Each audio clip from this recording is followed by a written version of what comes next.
Now, a man well qualified to tell us about how well this bike performs is 2015 Dakar Rally finisher, Lel Pavey.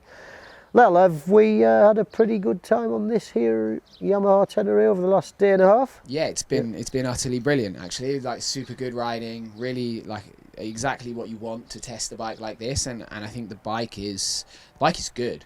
Ultimately, that's yeah. What are the virtues or the main virtues for you then? I think it's just general ease of use on and off road. It's not really an offensive bike. You're not trying. It's not intimidating at all. It's not intimidating. I never feel like you're trying to figure out how to ride it. You kind of just get on it and it does everything it should do. It just goes have it, doesn't it? It does, yeah. It's very neutral. It's very without being too. It's very Japanese, but no bad thing. No bad thing. It's very predictable and consistent, and that makes it confidence inspiring to ride, I think, and that's a really, really big quality for a bike like this. What do you think it performed like off-road? Because that's your area of sort of speciality. I think it's really good. I think until the KTM 790 came out a few months ago, this was ground and above one of the best bikes you could get for this. You know, it kind of to me feels a bit of a hark back to like the late 80s, early 90s big traily rather than the trend of like adventure tourers where they've got bigger and bigger and they're capable, but they're only capable if you're confident.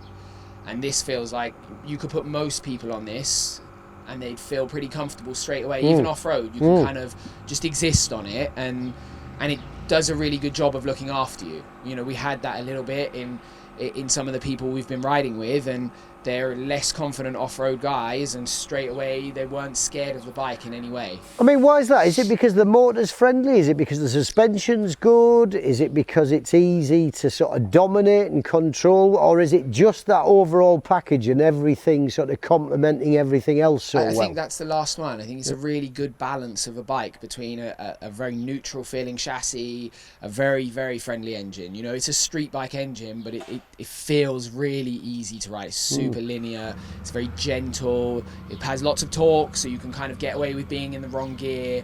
It's not trying to wheel spin everywhere, but if you have a little bit more ability, you can get something out of it. And it's all of those things working well together. The ergonomics are really nice as well. It's a nice standing position, which makes riding it well much easier if you get on it and the handlebars are in the right place and the foot pegs work and they'll work relative to each other. It makes an easy bike to ride, and that I think is ultimately the kind of best selling point, is that you don't need to be the best rider in the world to really get a lot out of this bike. Now, one thing I overheard you mentioning, and it was something that was a surprise to me, and something that immediately became apparent, is its sort of, its road manners and its road suitability. This, as we both agree, is a bike that you could ride from here now and do a 500,000 mile stint and not worry about it. Yeah, absolutely. And I think that's kind of the biggest surprise. I think the kind of one apprehension I had, and I've had it with experienced it with a lot of small engines, is that they run out of legs a little bit, and they're great on twisty roads, but when it opens up and you've got miles to cover, they work too hard and they don't feel comfortable. And that is not something I would say about this. It's one of the few bikes that I feel like is comfortable at highway speeds, and you could do a lot of miles on it and it wouldn't bother you. Absolutely not. I mean, the biggest virtues and what makes it all the more suitable for roadwork, for me at least, are the fact that the engine it's a lovely, smooth but punchy, well-mannered thing. You don't have to search for power. It's there at the end of the throttle, isn't it? You don't have to go through the gearbox, despite the fact it's pretty slick.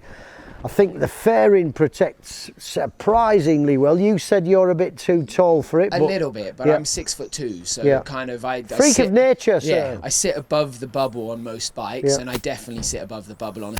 But the rest of the wind protection is good for such a skinny bike. You know, I was surprised how little kind of hits your legs, and yeah, you know, we rode some big long straight We roads did, yeah, yesterday, and at no point was I kind of wishing for them to end. Yeah, It yeah. was, it was nice. Did you suffer at any point? Because I know I didn't. No, by about 4 o'clock yesterday, my butt was a little bit over sitting on the seat. It's Okay, maybe yeah. a tiny bit hard, Yeah.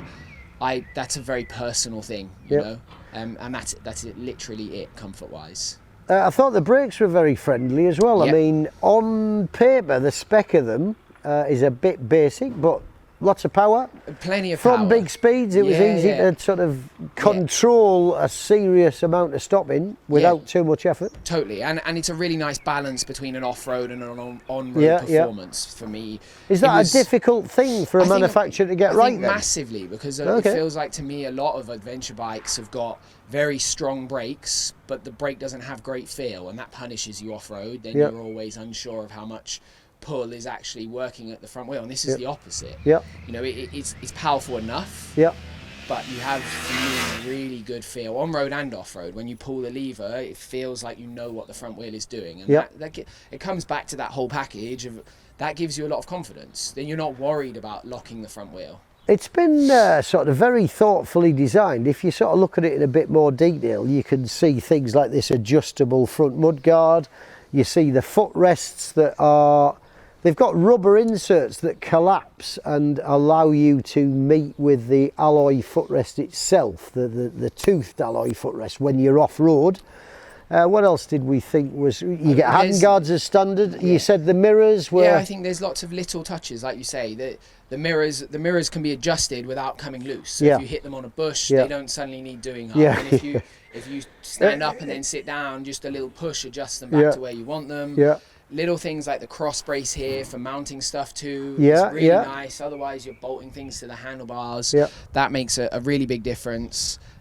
Like you say, there's lots of little bits that feel... It's that thought have been- out, isn't it? I mean, been it's thought out taken a by- while to get to us, but I think it's worth it. I mean, I like the tank range as well. I think that helped its sort of road manners and road suitability a great deal. The fact that it's got handguards as standard, I think, is a good thing. Yeah, totally. The suspension, I deliberately ran over a load of potholes Yeah. and just got cosseted perfectly by both ends. And yeah, it's generally very well mannered. I think at the top end, it could do with a little bit more.